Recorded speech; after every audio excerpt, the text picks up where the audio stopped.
Merci beaucoup.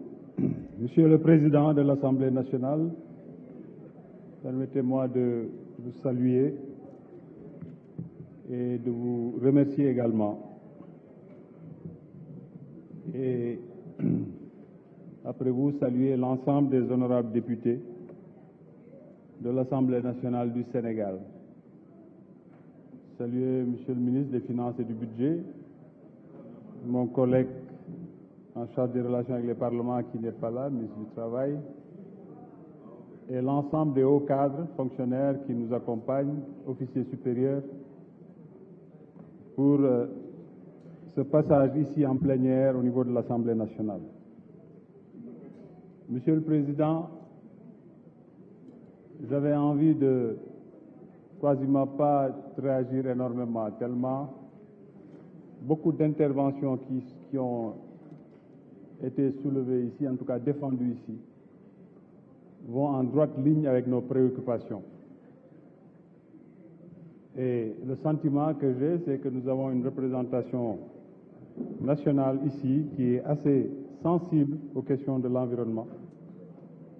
Et je pense que nous avons la possibilité de bâtir des ponts pour faire ensemble un excellent travail sur une question qui est cruciale, qui est urgente, qui est, comme vous l'avez tous dit, transversale. Urgente, je l'ai dit, parce que ça touche à nos vies, ça touche à la préservation de notre planète au-delà de notre pays. Oui, 718 km de côte. Oui, la plupart de ces côtes hébergent la grande majorité de notre population. Oui, elle est menacée. Elle est menacée aujourd'hui, pour certains endroits même de disparition, parce qu'étant des endroits en dessous du niveau de la mer, elle est menacée parce que nous pouvons céder à, peut-être à,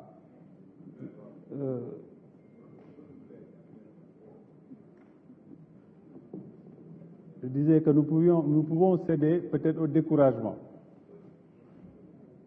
La dernière interpellation sur l'utilité peut-être des COP, nous en revenons effectivement.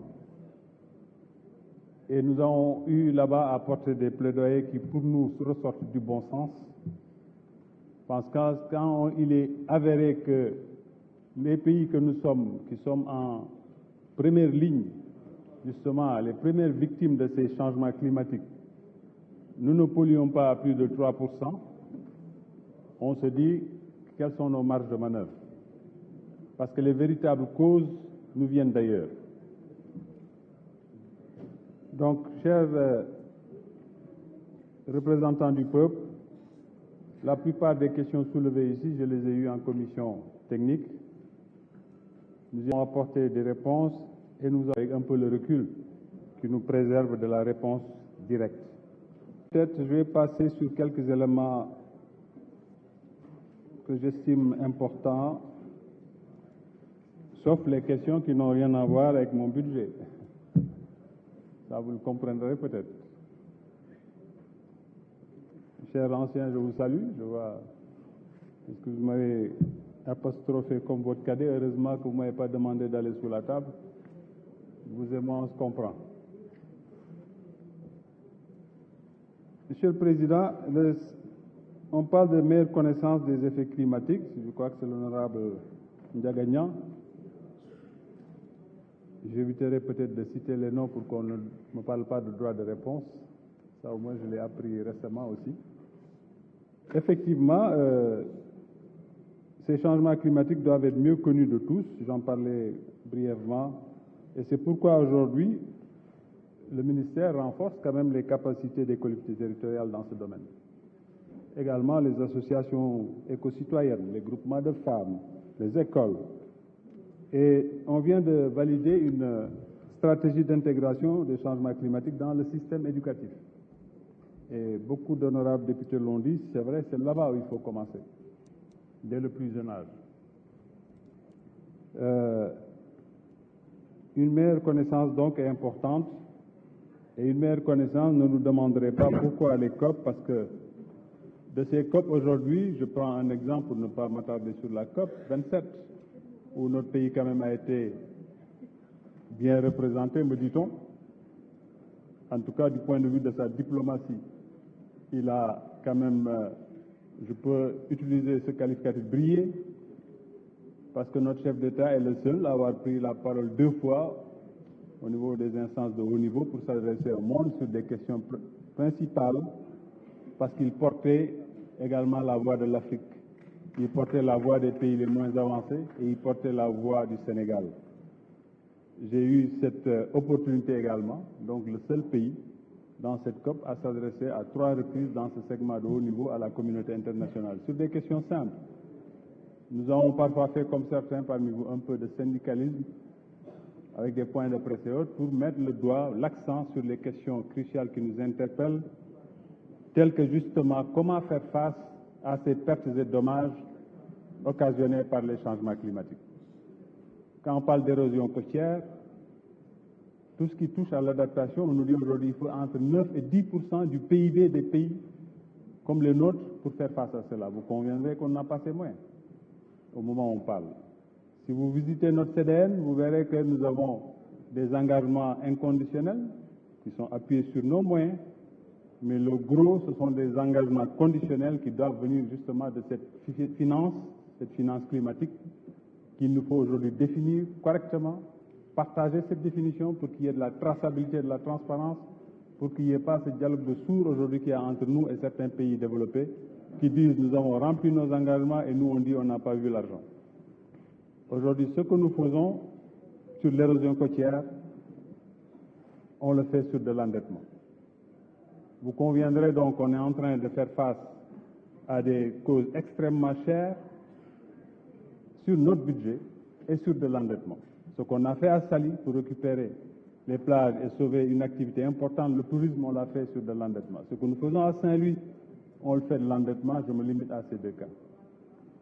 Et nous estimons, c'est ce que nous défendons dans ces rencontres internationales, que cette situation ne devrait pas venir plomber davantage encore nos situations d'endettement et donc compromettre notre voie de développement et notre voie en tout cas d'industrialisation, etc.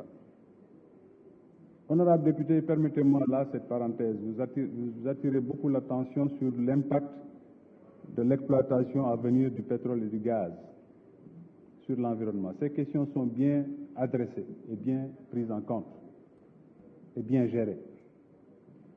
Aujourd'hui, la CSE vous donne une cartographie qui vous permet d'anticiper tout ça et d'avoir une visibilité sur tout ce qui est risque, danger de pollution noire, etc.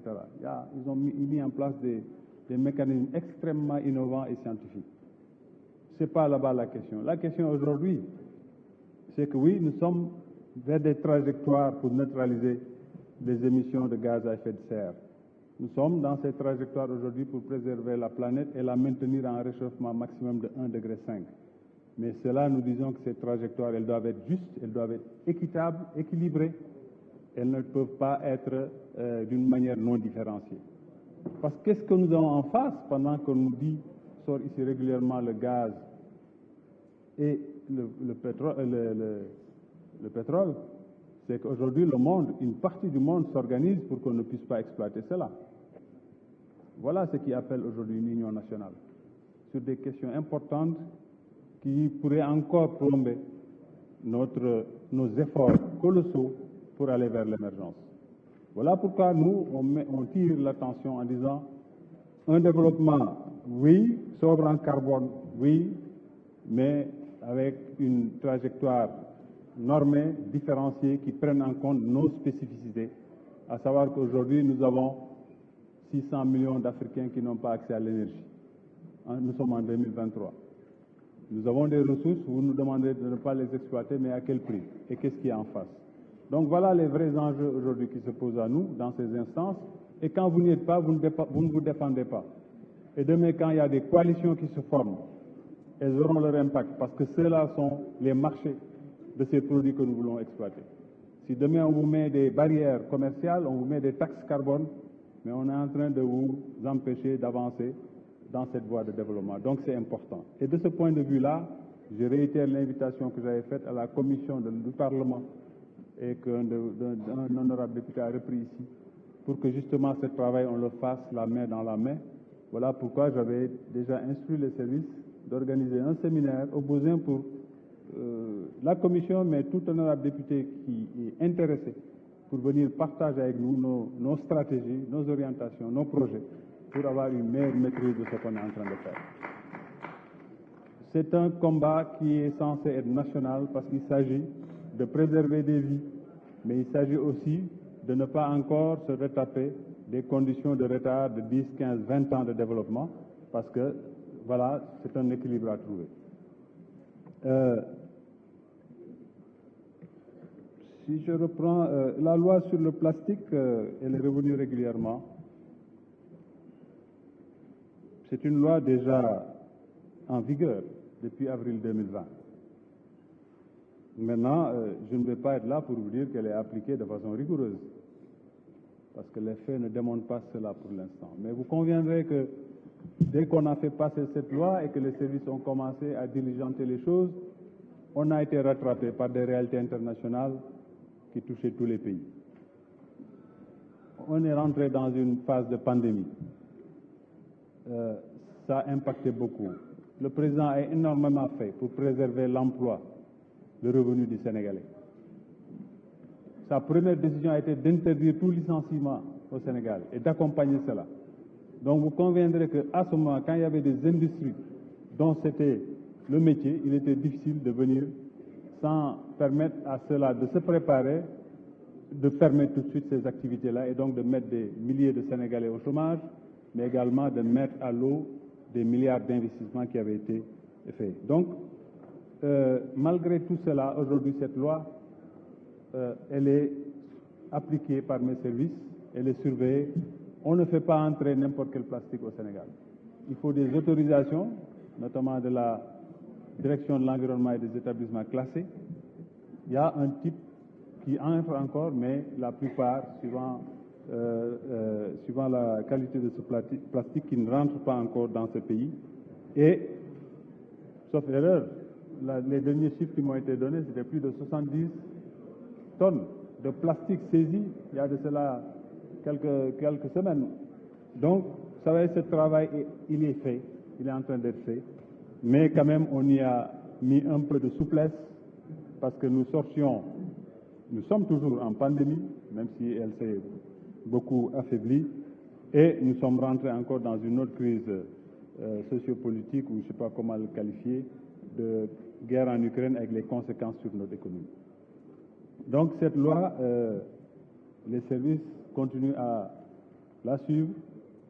On mettra plus de vigueur pour être en conformité avec les attentes de nos parlementaires.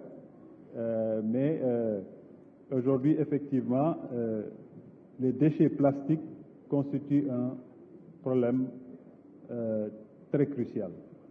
Vous l'avez dit, je viens de la pêche. Ça fait beaucoup de dégâts, même dans les mers. Énormément de dégâts. Aujourd'hui, quand vous parlez de la gestion des fonds marins et de leur nettoyage, les 3/5 peut-être des déchets que vous allez sortir, c'est du plastique. Donc ça, c'est très important. Alors, le trafic de bois, les feux de brousse sont régulièrement revenus. J'évacue déjà une question qu'un honorable député a dit ici en me faisant dire ce que je n'ai pas dit en commission. Je n'ai pas dit en commission que cela ne concernait pas mon ministère. J'ai dit en commission que je n'acceptais pas que tout de suite on parle de scandale d'un montant de 45 milliards alors que mon budget ne fait même pas 45 milliards. Mais vous m'avez entendu dans les radios, etc., parler du même problème. Et j'ai reçu une demande écrite d'un honorable député de cette Assemblée et nous y avons répondu sur cette question. Donc, de ce point de vue, vraiment, peut-être qu'il y a eu mal donne dans l'entente.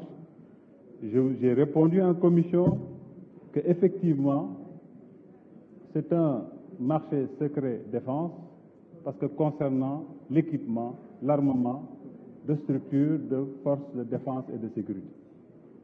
Et quand les gens nous disent « est-ce que vous en avez ?» mais je suis accompagné par des officiers supérieurs. Je pense que vous n'allez pas les prendre pour des civils. Je Je suis d'accord avec un de mes honorables députés qui dit qu'il faudrait peut-être un général parmi nous, comme ça on saura qu'il y a des forces de défense et de sécurité. C'était ça ma défense de ce point de vue. Maintenant, vous revenez régulièrement sur les feux de brousse et les coupes de bois, le trafic de bois. Ce n'est pas fait par des manchots. Et les gens, ils ne vont pas dans des zones où généralement patrouille même notre armée nationale en y allant avec un couteau de cuisine. C'est des gens, c'est une mafia extrêmement armée, extrêmement déterminée, qui malgré la présence de nos forces de défense et de sécurité, encore il y a des postes où ils continuent à décimer nos forêts. Et on a instruction de lutter farouchement contre cela. Et cette lutte est en train d'être menée avec détermination. On ne dira pas qu'on a encore éradiqué cela, mais je pense qu'énormément de zones ont été aujourd'hui sorties de ce trafic et ce travail va continuer. Donc, aujourd'hui, vous prenez le trafic de bois, il est criminalisé aujourd'hui. C'est que je suis trop long, hein, trop grand, excusez-moi. Peut-être que, voilà, que je me positionne mieux. Ce trafic, il est criminalisé dans le nouveau code forestier qu'il va falloir donc, en tout cas, présenter à la représentation parlementaire.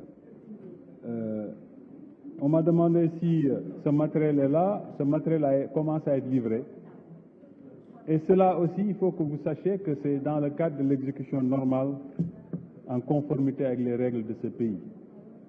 Vous avez tous regretté la modicité, je ne dirais pas modicité, mais faiblesse, Monsieur le ministre des Finances et du Budget, des fonds qui vont à ce secteur, des effectifs, un secteur pas assez équipé et qui a une responsabilité extrêmement large au niveau territorial. Nyokolo-Koba, sauf erreur, c'est 912 000 hectares. C'est énorme à surveiller. Donc, c'est un choix fait parce que ce qu'on appelle les offres spontanées, le partenariat public-privé, tout ça est régi dans nos textes, qui est fait pour pouvoir acquérir là du matériel dont on a besoin et de le payer sur 5 ans. Quand on parle de scandale en désignant des fonctionnaires de cet État, des ministres de la République, vous voyez ce qu'est la République. Ceux-là ne sont même plus au poste où vous les soupçonnez aujourd'hui. Au moment où je parle, le Sénégal n'a pas décaissé un franc sur cette question. Parce que c'est un programme qui se paye à son exécution et payable sur 5 ans. Donc, j'appelle également la représentation parlementaire à parfois peut-être être un peu plus proche de nous dans la recherche de la vérité et dans la défense de ce qui est vrai. Mes services me disent d'ailleurs qu'il faudrait que vous visitiez un peu tout ce qu'ils font en termes de contentieux, de saisie, etc. Ça également, la commission en charge des questions dans le Parlement pourrait venir visiter, voir tout ce que nous sommes en train de saisir, voir le niveau de contentieux, de PV et surtout ce que ça coûte à ceux-là aujourd'hui.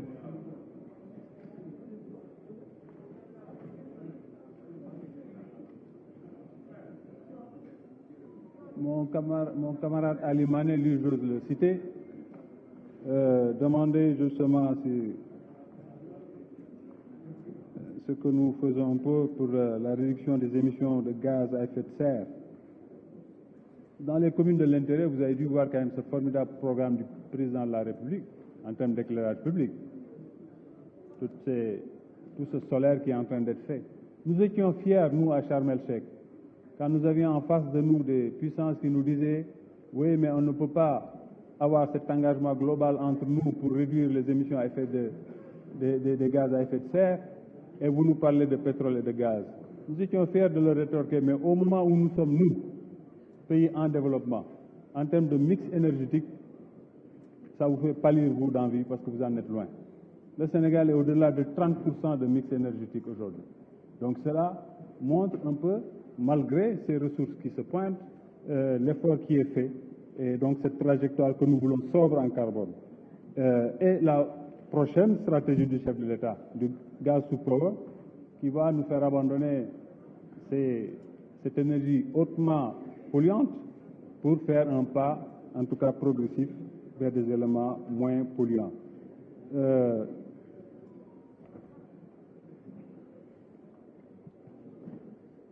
Alors, la difficulté, c'est que, bon, à Limane, il y a plusieurs fiches qui te répondent, mais si je prends tout ça...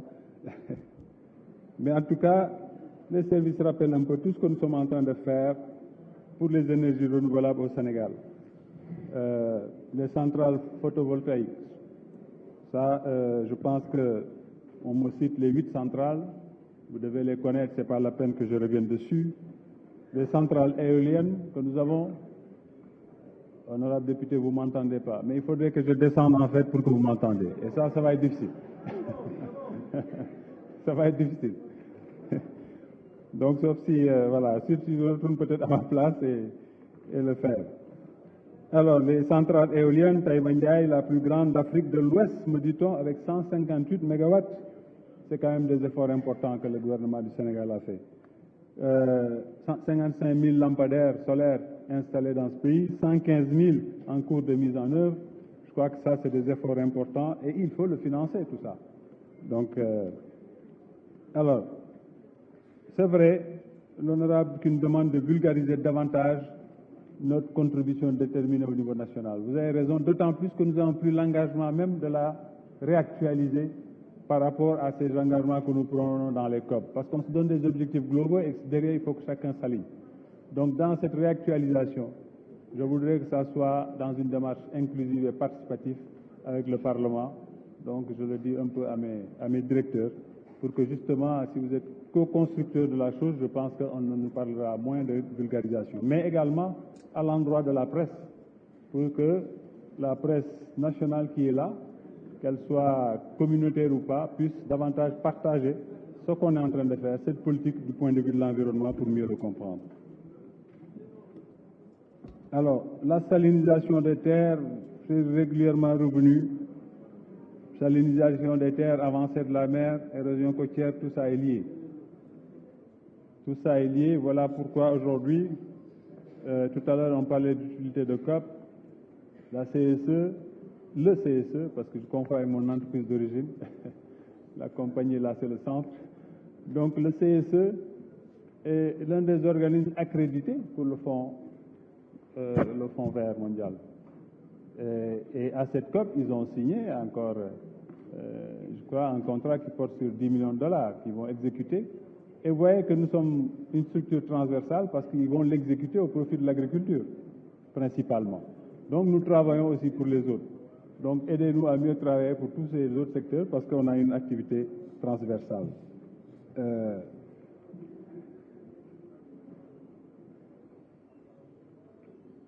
Donc sur la salinisation, c'est vrai, nous allons voir tous les projets qu'on a sur les constructions de digues, mais également sur tout ce qui est régénération des mangroves et autres, parce qu'aujourd'hui quand même, là aussi c'était une autre fierté quand on parlait à certains qui nous donnaient la leçon un peu, de leur dire par exemple que tout le monde connaît la capacité de capture du CO2 des mangroves. C'est de formidables puits de carbone. Ben, nous sommes, sauf erreur, parmi, ou sinon même le premier planteur de mangroves. Et malgré la faiblesse de notre surface en termes de territoire. Donc ça veut dire que c'est des efforts énormes qui sont faits. C'est vrai, par beaucoup de bonne volonté. Nous saluons au passage quelqu'un comme Ali Haïdar, sa structure, qui est un exemple, par exemple, dans cette lutte pour en tout cas régénérer tout ce qui est mangrove. L'éducation à l'environnement, ben, c'est le CFE, le centre qui est dirigé par un Nyangem. Quand il oublie son repas, je pense qu'il est en train d'introduire cela convenablement, aussi bien dans les écoles, donc qu'aujourd'hui, certainement, il faudra animer beaucoup d'émissions et ouvrir ce centre de formation au maximum, un maximum de cibles. Mais aujourd'hui, quand même, dans nos écoles, quand nos enfants ont des leçons sur le vivre ensemble, vivre dans son milieu, en géographie, sciences de vie de la terre, etc., bon, gestion du patrimoine naturel, éducation en développement durable et à la vie sociale, changement climatique, l'agroforesterie, la gestion des déchets. Donc ça, c'est dans les curricula. Donc forcément, cette formation est à leur niveau et je suis d'accord avec vous, il faut toujours augmenter ce qu'on est en train de faire. Alors, l'agence de la Grande Muraille Verte, je ne sais pas, moi j'aimerais également, le directeur général est là, voilà, il faudrait, je ne sais pas comment, sous quel format, il faudrait une rencontre particulière, parce que c'est une initiative depuis le temps du président Abdoulaye Wade que nous sommes fiers de porter partout, parce qu'elle n'est pas nationale. Et elle est exemplaire, elle est aujourd'hui de plus en plus citée partout dans ce qu'on est en train de faire. Donc, directeur, je sais que beaucoup de choses intéressantes sont en train d'être faites. Je ne vais pas citer là tout le nombre de plans que vous avez faits, etc. Mais il serait bon, au-delà de cette rencontre d'ensemble, que vous rencontriez la Commission et tout député intéressé pour une sorte d'immersion dans ce que fait la Grande Muraille Verte, son financement, etc. Jusqu'au souci, parce que moi, je les prends comme nos avocats. Ils sont censés être nos avocats. Donc, pour gagner du temps, parce que je sais que j'ai un collègue qui vient après, je ne vais pas peut-être revenir sur tout ça. Les chercher, etc., je pense que j'en ai dit un petit mot. Le tracé de la Grande Muraille Verte. Alors, je peux passer sur ça, si vous me le permettez. Le ranch de Doli, colonel-major, je pense que c'est l'une de nos prochaines destinations, parce que je sais qu'il y a des activités qui se faisaient chaque année, notamment autour, pour justement mettre des pare-feux et autres, pour empêcher, en tout cas le préserver des feux de brousse. Donc je ferai la visite avec vous, parce que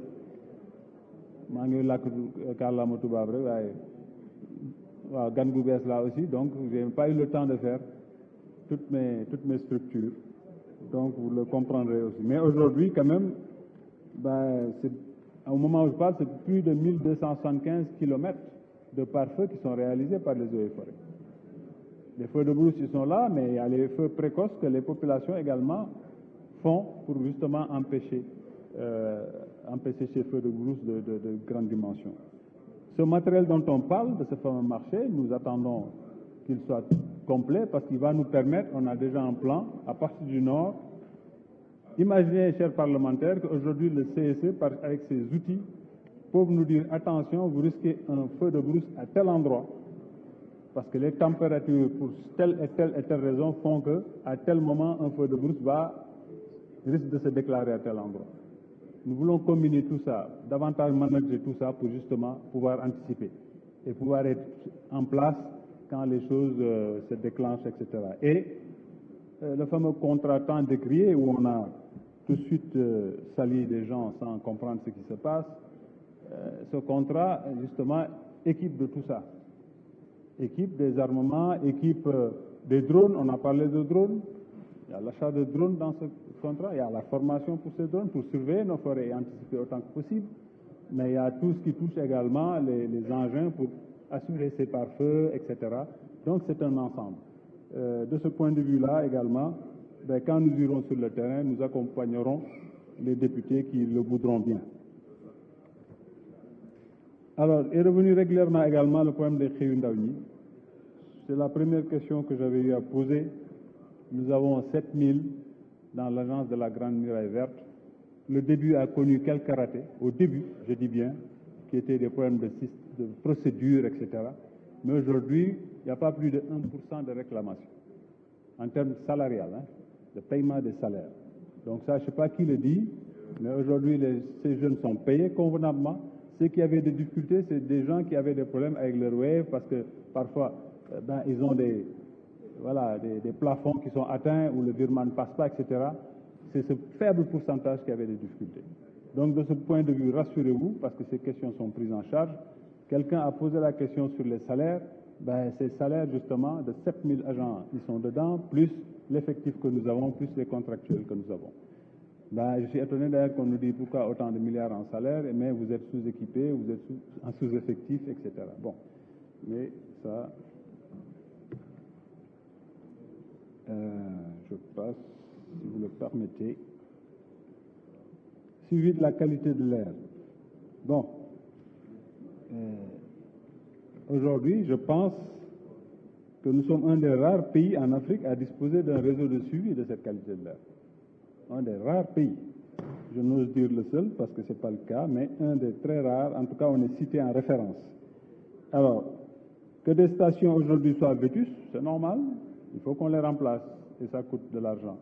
Et aujourd'hui, dans nos différents projets, on a des lignes, des capacités pour remplacer justement progressivement ces stations. Et le BRT d'ailleurs a prévu d'installer des stations de mesure tout le long, notamment avec le CETU.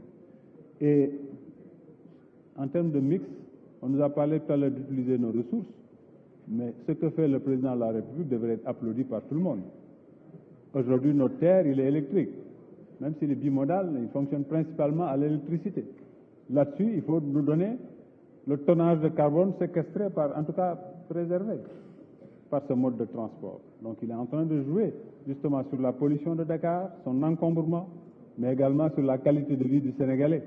Parce qu'au moins, vous ne mettez pas des heures dans des embouteillages en n'étant pas sûr que vous n'allez pas rater votre rendez-vous. En 2023, quand le BRT va fonctionner, ce BRT est 100% électrique. Là également, c'est du 100% écologique. De ce point de vue également, je pense que avec la capacité de ce BRT, de ce qui va transporter, peu de Sénégalais auront intérêt à aller dans leur voiture ou dans des voitures polluantes face à un BRT qui est moderne, qui est en tout cas agréable, voilà.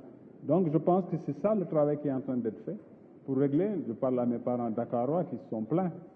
Oui, ça fait plus de 10-15 ans qu'on nous disait que l'encombrement fait perdre au Sénégal environ 100 milliards par année. Donc des investissements comme ça, quand on les fait, ils se justifient économiquement. Parce qu'aujourd'hui, c'est de plus 100 milliards par année, c'est N fois cela, mais nous allons pouvoir économiser ça, gagner en qualité de vie, gagner en désencombrement, etc. Donc je pense que de ce point de vue, ce BRT s'accompagne justement de ce genre d'outils, de stations de mesure qui seront mis tout le long. Quelqu'un a demandé s'il y aura des recharges. Oui, effectivement, le BRT est 100% électrique. Il y aura des stations de recharge tout le long de son circuit. J'ai parlé tout à l'heure des drones, effectivement, il est prévu l'acquisition de ces drones-là. Et d'ailleurs, une partie de ces drones, une bonne partie, est déjà réceptionnée dans le cadre de ce contrat.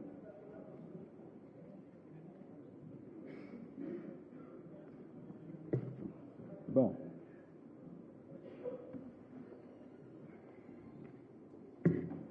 J'essaie de sauter beaucoup de choses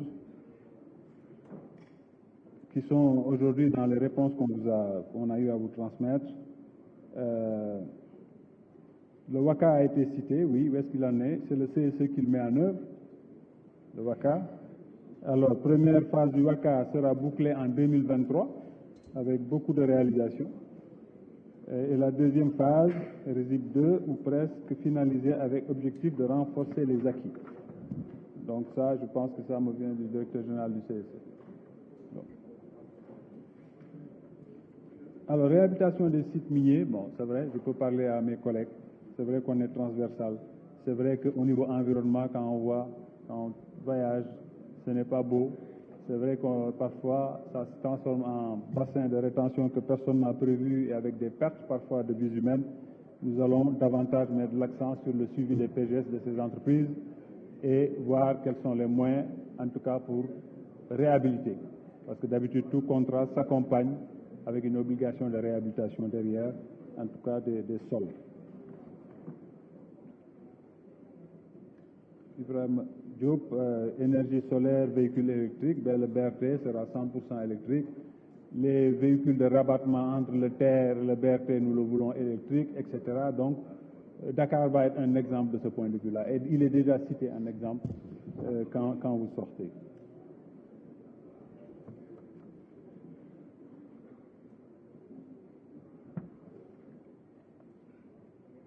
Bon, les salaires, tout ça, j'en ai parlé. Il n'y en a plus. S'il y en avait, considérez qu'il n'y en a plus. Alors, la transition écologique, c'est vrai qu'on l'a rajouté à ce ministère lors de ce précédent changement. Actuellement, les services ont instruction, c'est en train d'être fait, de nous développer une stratégie de la transition écologique. Cela a débuté, ce travail a débuté, et on le discutera avec tout le monde parce que les inputs peuvent venir de partout.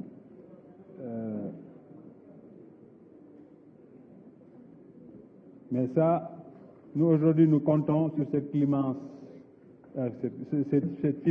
climat, essayer de tirer le maximum Je disais en rigolant à nos partenaires, appliquons au niveau international ce que vous appliquez au niveau national. Ils me disent souvent, c'est quoi? Je dis, au niveau national, généralement, vous appliquez la politique du pollueur-payeur. Puisque aujourd'hui, il est avéré que nous ne sommes pas les pollueurs, essayons de voir un peu comment vous pouvez nous accompagner. Le parc de Hann, enfin, voilà, ñaan bu tombe ak Amine la peut-être. Parce que quand je suis arrivé, je crois, première coordination, c'est la première instruction que j'ai donnée pour qu'on me revienne avec un programme et un plan de travail pour faire de ce parc ce qu'il doit être, à savoir un poumon vert à Dakar, et que ce parc permette d'être un lieu de destination à Dakar, où on peut aller flâner, se reposer, comme il en existe un peu partout. C'est vrai que c'est assez vétuste, c'est vrai ça demande beaucoup d'investissement, mais nous avons commencé à travailler. J'ai déjà reçu un premier draft de la direction des eaux et forêts. Avec ce voyage, on n'a pas eu le temps de s'asseoir dessus, mais je vous donne l'engagement que nous ferons tout pour réhabiliter ce parc et en faire un lieu de vie. Et ce sera pareil pour le Niokolo, où je compte également faire une visite de travail. Voilà, chers honorables députés, je ne veux pas insister et je suis solidaire à la fatigue qui doit être exceptionnelle en ce qui vous concerne pour cette période, vu la durée de vos séances. Et peut-être dire que notre jeune frère qui a dit que j'ai envoyé des nervis contre lui, je pense qu'il est parti. Non, je ne gère pas des nervis. Et c'est pas là qu'il me voit, parce que je crois une semaine après ce malheureux incident, on s'est retrouvés ensemble à la place de l'Obélisque, assis côte à côte. Donc on aurait pu en débattre, mais c'est peut-être que là-bas il n'y avait ni le micro ni les caméras. Mais je dis, les agents municipaux de la commune du Plateau ne sont pas des nervis. Et c'est à cela qu'ils ont eu affaire quand ils ont amonté toute la presse, etc., pour venir déposer un courrier. La mairie du Plateau, il y a un bureau de courrier qui est à la porte. Quand vous venez déposer un courrier, franchement, on ne sait même pas quel est le contenu. On ne peut pas vous attendre pour vous agresser pour ça. Je prends cet exemple simplement pour dire que nous avons ce pays en partage, nous l'adorons tous ensemble, et cette séance que j'ai vécue là me donne espoir, parce qu'en tout cas, j'ai vécu une belle séance, de mon point de vue. Et j'espère que nous nous donnerons tous la main pour faire face à des problématiques extrêmement difficiles. Quand on parle aujourd'hui de changement climatique, vous savez très bien que même si on y mettait tout le budget du Sénégal, on aura des difficultés. Donc c'est extrêmement difficile. Les causes sont souvent très éloignées de notre pays. Donc c'est de la diplomatie, c'est de l'engagement, c'est beaucoup de plaidoyer pour que ce qui va se faire, que nous soyons au milieu de ce qui va se faire et qu'on puisse profiter de toutes les bonnes opportunités qui vont naître de cela et qu'ensemble on puisse développer ce pays. Je vous remercie.